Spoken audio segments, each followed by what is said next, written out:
Welcome to CC cyber campus. എൻ്റെ പേര് ജിംന. അപ്പോൾ നമ്മൾ കഴിഞ്ഞ എപ്പിസോഡിൽ ഡിസ്കസ് ചെയ്തിട്ടുണ്ടായിരുന്നത് മെറ്റാ ബിസിനസ് യൂണിറ്റിനെ പറ്റിയിട്ടായിരുന്നു. അപ്പോൾ നമ്മൾ ഈ എപ്പിസോഡിൽ അതിൻ്റെ ഒരു കണ്ടിന്യൂഷൻ ആണ്. ഇതിൽ ഓൾ ടൂൾസിനെ പറ്റിയിട്ടാണ് നമ്മൾ ഡിസ്കസ് ചെയ്യുന്നത്. അപ്പോൾ നമുക്ക് ഡീറ്റെയിൽ ആയിട്ട് വീഡിയോയിലേക്ക് പോകാം. അപ്പോൾ നമുക്ക് കഴിഞ്ഞ എപ്പിസോഡിൽ നമ്മൾ മെറ്റാ ബിസിനസ് യൂണിറ്റിൽ നമ്മൾ അതിൽ നോട്ടിഫിക്കേഷൻ, അതേപോലെ തന്നെ ഇമേജ്, പ്ലാനർ, കണ്ടന്റ്, അതേപോലെ തന്നെ ആഡ്സ്, ഇൻസൈറ്റ്, ഇതൊക്കെയായിരുന്നു നമ്മൾ ഡിസ്കസ് ചെയ്തിട്ടുണ്ടായിരുന്നത്. അപ്പൊ നമ്മൾ ഈ ഒരു വീഡിയോയിൽ നമ്മൾ ഓൾ ടൂൾസ് എന്ന സെക്ഷനാണ് നമ്മൾ ഡിസ്കസ് ചെയ്യാനായിട്ട് പോകുന്നത്. അപ്പോൾ ഓൾ ടൂൾസിൽ നമ്മൾ ഓൾറെഡി ഡിസ്കസ് ചെയ്ത കുറച്ച് സെക്ഷൻസ് ഒക്കെ ഉണ്ടായിരിക്കും.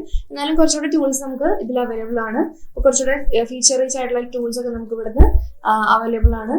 നമുക്ക് ഡീറ്റെയിൽ ആയിട്ട് നോക്കാം. അപ്പോൾ നമ്മൾ ഫസ്റ്റ് തന്നെ ഇവിടെ ക്രിയേറ്റ് ചെയ്യുന്ന ഒരു സെക്ഷൻ ഉണ്ട്. അതിൽ നമുക്ക് ഇവിടെ തന്നെ നമുക്ക് പോസ്റ്റ് ക്രിയേറ്റ് ചെയ്യാനും സ്റ്റോറീസ് ക്രിയേറ്റ് ചെയ്യാനും, അതേപോലെ തന്നെ ലൈവ് ഗോ ലൈവ് എന്നുള്ള സെക്ഷനിൽ നമുക്ക് ലൈവ് വീഡിയോസ് പോകാനും, അതുപോലെ തന്നെ ആഡ്സ് എന്നുള്ള സെക്ഷനിൽ ആഡ്സ് ക്രിയേറ്റ് ചെയ്യാനൊക്കെ നമുക്ക് ഈ ഒരു സെക്ഷനിൽ നിന്ന് പറ്റും. നെക്സ്റ്റ് എൻഗേജ് ഓഡിയൻസ് എന്ന് പറഞ്ഞ സെക്ഷനിലേക്ക് വരുമ്പോൾ നമുക്ക് ബിസിനസ് ഫീഡ് എന്നൊരു ഓപ്ഷൻ ഉണ്ട്. ഈ ബിസിനസ് ഫീഡ് എന്ന ഓപ്ഷനിൽ നമുക്ക് പ്രൊഫഷണൽസിനെ നമുക്ക് കണക്ട് ചെയ്യാനും അതുപോലെ തന്നെ അവരോട് ഇന്ററാക്ട് ചെയ്യാനൊക്കെ പറ്റുന്ന ഓപ്ഷനാണ് ഇത്. നെക്സ്റ്റ് കണ്ടന്റ് എന്നൊരു ഓപ്ഷൻ ആണ്.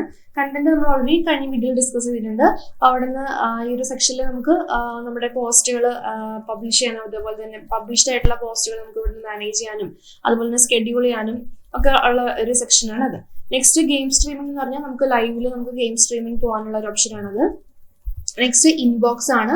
ഇൻബോക്സ് ഓൾറെഡി നമ്മൾ ഡിസ്കസ് ചെയ്തതാണ്. അതായത് നമ്മുടെ പേജിലേക്ക് വരുന്ന മെസ്സേജസും അതുപോലെ തന്നെ കമന്റ്സ് ഒക്കെ നമ്മൾ മാനേജ് ചെയ്യാൻ വേണ്ടിയിട്ടാണ് നമുക്ക് ഇൻബോക്സ് എന്നൊരു സെക്ഷൻ ഉള്ളത്. ഇനി പ്ലാനർ ആണ്. പ്ലാനറിൽ നമുക്ക് നമ്മുടെ ഫേസ്ബുക്കിന്റെ ആക്ടിവിറ്റീസ് ഒക്കെ നമുക്ക് സ്കെഡ്യൂൾ ചെയ്യാനും നമുക്ക് പ്ലാൻ ചെയ്യാനൊക്കെയാണ് നമ്മൾ പ്ലാനർ യൂസ് ചെയ്യുന്നത്. നെക്സ്റ്റ് അഡ്വർടൈസ് എന്ന ഓപ്ഷൻ ആണ്. അഡ്വർടൈസ് എന്ന ഓപ്ഷനിൽ നമുക്ക് വരുന്നത് ആഡ്സ്, അതേപോലെ തന്നെ ads manager, audience event manager, അതുപോലെ തന്നെ ഇൻസ്റ്റന്റ് ഫോംസ്. അതിൽ ആഡ്സ് എന്ന് പറഞ്ഞതിൽ നമുക്ക് ആഡ്സ് ക്രിയേറ്റ് ചെയ്യാനും മാനേജ് ചെയ്യാനൊക്കെ പറ്റും. അതുപോലെ തന്നെ ആഡ്സ് മാനേജർ, നമുക്ക് ആഡ്സ് മാനേജറിലേക്ക് നമുക്ക് ഇവിടെ തന്നെ കണക്ട് ചെയ്യാനായിട്ട് പറ്റും. ആഡ്സ് മാനേജറിലേക്ക് നമുക്ക് പോകുമ്പോൾ നമുക്ക് ആഡ്സ് മാനേജറിനാണ് നമ്മൾ ഫേസ്ബുക്ക് ആഡ്സ് ഒക്കെ നമ്മൾ ക്രിയേറ്റ് ചെയ്യുന്നത്, ക്യാമ്പയിൻസ് ഒക്കെ നമ്മൾ ക്രിയേറ്റ് ചെയ്യുന്നത്. ആ ഒരു സെക്ഷനിലേക്ക് കണക്ട് ചെയ്യുന്നത് നമുക്ക് ഈ ഒരു ഓൾ ടൂൾസിൽ നമുക്ക് ആ ഒരു സെക്ഷനിലേക്ക് കണക്ട് ചെയ്യാനായിട്ട് പറ്റും. ഇപ്പോൾ ആഡ്സ് മാനേജറിൽ വരുമ്പോൾ നമുക്ക് ആഡ്സ് മാനേജറിന് ക്രിയേറ്റ് ക്യാമ്പയിൻ, നമുക്ക് ന്യൂ ക്യാമ്പയിൻസ് നമുക്ക് ഇവിടെ നിന്ന് ക്രിയേറ്റ് ചെയ്യാനായിട്ട് പറ്റും. ഇനി നെക്സ്റ്റ് ഓഡിയൻസ് ആണ്. ഓഡിയൻസ് ആദ്യം ഈ ആഡ്സ് മാനേജറിന്റെ അകത്തായിരുന്നു ഉണ്ടായിരുന്നത്. നമുക്ക് ഓൾ ടൂൾസ് നമുക്ക് അവൈലബിൾ ആണ്. ഓഡിയൻസ് എന്ന് പറയുമ്പോൾ നമുക്ക് കസ്റ്റം ഓഡിയൻസിനെ, അതുപോലെ ലുക്ക് ലൈക്ക് ഓഡിയൻസിനൊക്കെ കൂടുതൽ മാനേജ് ചെയ്യാനായിട്ട് പറ്റും. അതുപോലെ തന്നെ സേവ്ഡ് ഓഡിയൻസിനൊക്കെ കൂടുതൽ തന്നെ മാനേജ് ചെയ്യാം. ഇനി ഇവന്റ്സ് മാനേജർ എന്ന് പറയുമ്പോൾ നമുക്ക് ഫേസ്ബുക്ക് പിക്സലൊക്കെ നമുക്ക് ക്രിയേറ്റ് ചെയ്യാനായിട്ടാണ്. ഫേസ്ബുക്ക് പിക്സൽ എന്തിനാ ക്രിയേറ്റ് ചെയ്യുന്നത് വെച്ചാൽ നമുക്ക് റീമാർക്കറ്റിംഗ് ചെയ്യാൻ വേണ്ടിയാണ്. അതായത് നമ്മൾ ഫേസ്ബുക്കും അതുപോലെ തന്നെ മൊബൈൽ ആപ്ലിക്കേഷൻസ് ഒക്കെ കണക്ട് ചെയ്തിട്ട് നമ്മൾ അഡ്വർടൈസിങ് ചെയ്യണമെങ്കിൽ നമുക്ക് റീമാർക്കറ്റിംഗ് വേണം. റീമാർക്കറ്റിംഗ് എന്ന് വെച്ചാൽ നമ്മുടെ വെബ്സൈറ്റിലേക്ക് വന്നിട്ടുള്ള ഓഡിയൻസിനെ അവരിലേക്ക് ഫോക്കസ് ചെയ്തിട്ട് നമുക്ക് ആഡ് ചെയ്യാൻ വേണ്ടിയിട്ടാണ് നമ്മൾ റീമാർക്കറ്റിംഗ് യൂസ് ചെയ്യുന്നത്. അപ്പോൾ നമ്മൾ ഫേസ്ബുക്ക് പിക്സലൊക്കെ നമുക്ക് ആഡ് ചെയ്യണം. അപ്പോൾ ആ ഒരു സെക്ഷനാണ് ഇവന്റ്സ് മാനേജറിലുള്ളത്. പിന്നെ നെക്സ്റ്റ് ഇൻസ്റ്റന്റ് ഫോംസ് ആണ്.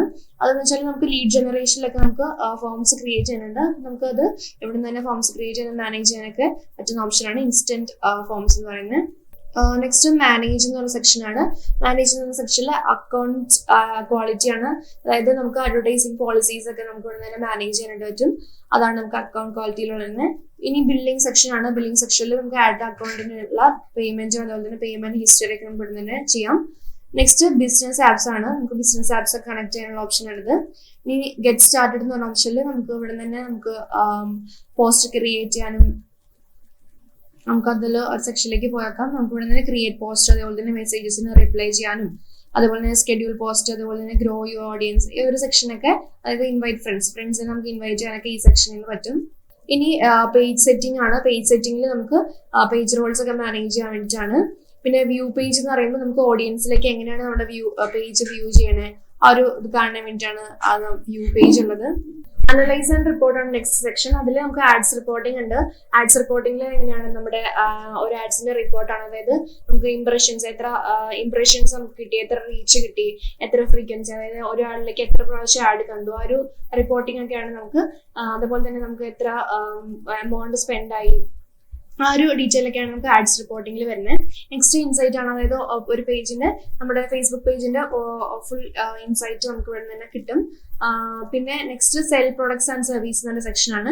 ഇതിൽ കോമേഴ്സ് എന്ന് പറഞ്ഞ ഈ ഒരു സെക്ഷനിൽ നമുക്ക് പ്രൊഡക്ട്സ് ആഡ് ചെയ്യാനും അതുപോലെ തന്നെ കാറ്റലോഗ്സ് ആഡ് ചെയ്യാനും അതുപോലെ ഇൻവെന്ററീസ് ആഡ് ചെയ്യാനും ഇൻവെന്ററീസ് മാനേജ് ചെയ്യാനൊക്കെ പറ്റുന്ന ഒരു സെക്ഷൻ ആണത്. നെക്സ്റ്റ് മോണിറ്റൈസേഷൻ ആണ്. മോണിറ്റൈസേഷനിൽ നമുക്ക് ഇതിന്റെ മോണിറ്റൈസേഷൻ ക്രൈറ്റീരിയാസ് ഒക്കെ പറയുന്ന ഒരു സെക്ഷൻ ആണ്. ഈ മോണിറ്റൈസേഷൻ സെക്ഷൻ നമ്മൾ ഓൾറെഡി ഡിസ്കസ് ചെയ്തിട്ടുണ്ട്, അപ്പൊ അത് ഓൾറെഡി ഞാൻ ഇതിലേക്ക് മെൻഷൻ ചെയ്തേക്കാം. അപ്പൊ ഇതില് നമുക്ക് ഓരോ ടൂൾസ് ആയിട്ടാണ് നമുക്ക് എനേബിൾ ആവുന്നത്. മോണിറ്റൈസേഷനിൽ നമുക്ക് ഫസ്റ്റ് സ്റ്റാർസ് എന്ന് പറഞ്ഞൊരു സെക്ഷൻ ടൂളാണ് എനേബിൾ ആവുന്നത്, പിന്നെ സബ്സ്ക്രിപ്ഷൻസ്, പിന്നെ ഇൻസ്ട്രീം ആഡ്സ്. അപ്പൊ ഇത് നമ്മൾ ഓൾറെഡി ഡിസ്കസ് ചെയ്തിട്ടുണ്ട്. നെക്സ്റ്റ് സെക്ഷനിൽ വരുന്നത് ഓർഡേഴ്സ് ആണ്. ഓർഡേഴ്സ് എന്ന് പറയുന്നത് നമുക്ക് ഇവിടെ തന്നെ നമുക്ക് വരുന്ന ഓർഡേഴ്സ് മാനേജ് ചെയ്യാനും പേ ഔട്ട്സ് മാനേജ് ചെയ്യാനും നമുക്ക് ഇവിടെ നിന്ന് പറ്റും. നെക്സ്റ്റ് സർവീസസ് എന്ന് പറഞ്ഞ സെക്ഷൻ ആണ്. സർവീസസിൽ നമുക്ക് നമ്മുടെ ബിസിനസ്സിലെ സർവീസസ് ഒക്കെ നമുക്ക് ആഡ് ചെയ്യാനായിട്ടുള്ള സെക്ഷൻ ആണ്. അപ്പോൾ ഇതാണ് മെറ്റാ ബിസിനസ് സ്യൂട്ടിൻ്റെ ഒരു ഓവർവ്യൂ. അപ്പോൾ ഇതേപോലെ മോർ അപ്ഡേഷൻസ് ആയിട്ട് ഞാൻ ഇനിയും ഈ ചാനൽ വരുന്നതായിരിക്കും. അപ്പോൾ മോർ അപ്ഡേഷൻസിന് വേണ്ടിയിട്ട് നിങ്ങൾ ചാനൽ സബ്സ്ക്രൈബ് ചെയ്യുക, അതുപോലെ കമൻറ്റ് ചെയ്യുക, ലൈക്ക് ചെയ്യുക, ഷെയർ ചെയ്യുക. Thank you.